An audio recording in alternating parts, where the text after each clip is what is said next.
Assalamualaikum warahmatullahi wabarakatuh.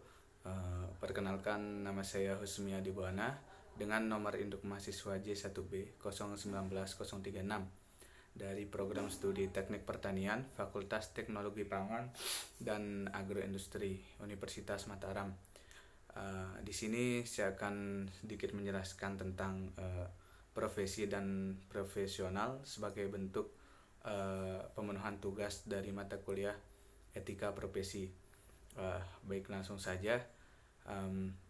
Di sini saya akan menjelaskan pertama tentang profesi. Apa sih itu profesi?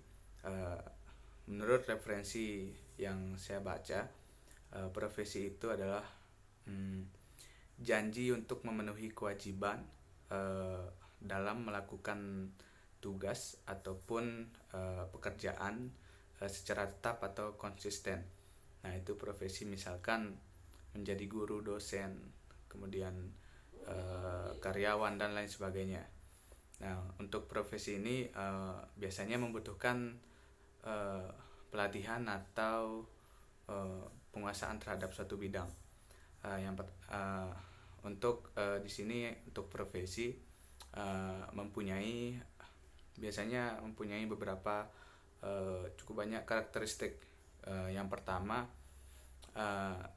terampil berdasar pada pengetahuan teoritis.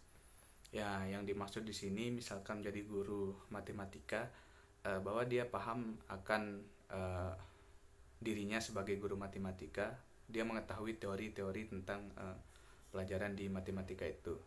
Nah, kemudian ada asosiasi profesional. Misalkan kalau di guru ada PGRI namanya, Persatuan Guru Republik Indonesia kalau nggak salah. Nah, itu sebagai bentuk penghimpunan atau perkumpulan guru-guru di Indonesia. Kemudian ada karakteristik selanjutnya, pendidikan ekstensif, di mana dalam menjadi guru misalkan harus melewati berbagai jenjang pendidikan, misalkan dari SD, SMP, SMA, kemudian di perguruan tinggi.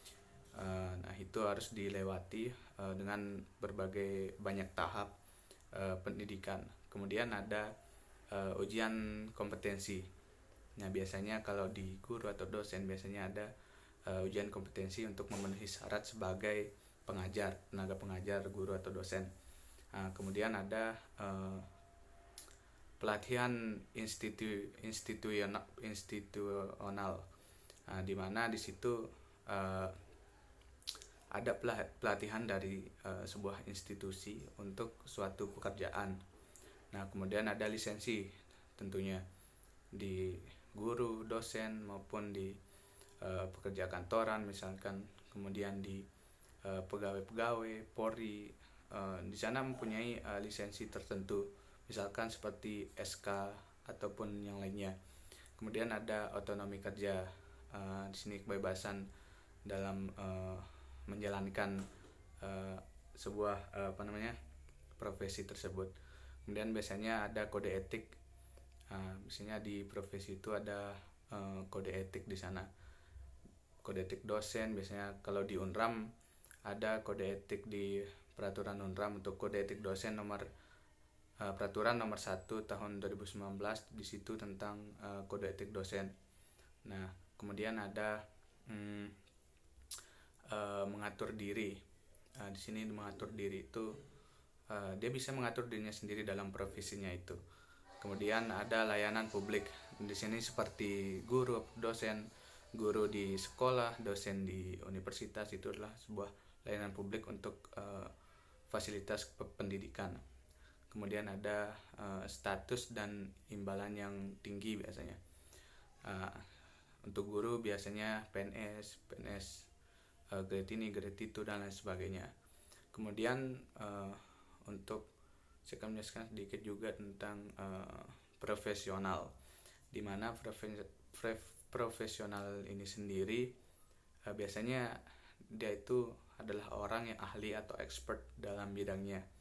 Misalkan guru matematika, bahwa dia ahli di matematika, dia sangat paham tentang teoritisnya, kemudian langkah-langkah pengerjaan dan lain sebagainya, bahwa dia itu ahli dalam bidang tersebut. Misalkan di keteknikan pertanian, seorang sarjana teknik pertanian atau sarjana teknologi pertanian, dia akan paham segala bentuk teori dari uh, keteknikan tersebut. Misalkan dia bisa implementasinya ke mekanik dan lain sebagainya, maupun dia menjadi dosen juga gitu. Mungkin itu sedikit yang bisa saya jelaskan dalam video ini. Sekian dan terima kasih. Terima kasih atas segala perhatiannya. Assalamualaikum warahmatullahi wabarakatuh.